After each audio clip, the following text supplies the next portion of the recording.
হাওয়া বইছে, দেখতেই পাচ্ছ কত সুন্দর।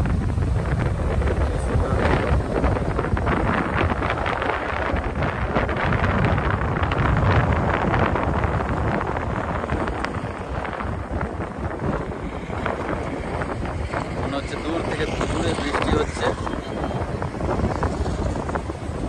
বৃষ্টি আসছে, এই যে বৃষ্টি আর কিছুক্ষণের মধ্যে এসে পৌঁছে যাবে আমাদের কাছে। অসাধারণ দৃশ্য, এদিকে নীল আকাশ, আর কিছুক্ষণের মধ্যে পুরো কালো মেঘে ঢেকে যাবে। বৃষ্টি আসছে, এখান থেকে খালি চোখে দেখা যাচ্ছে, কিন্তু জানি না আমার ক্যামেরার লেন্স কতটা নিতে পারবে। অসাধারণ অসাধারণ।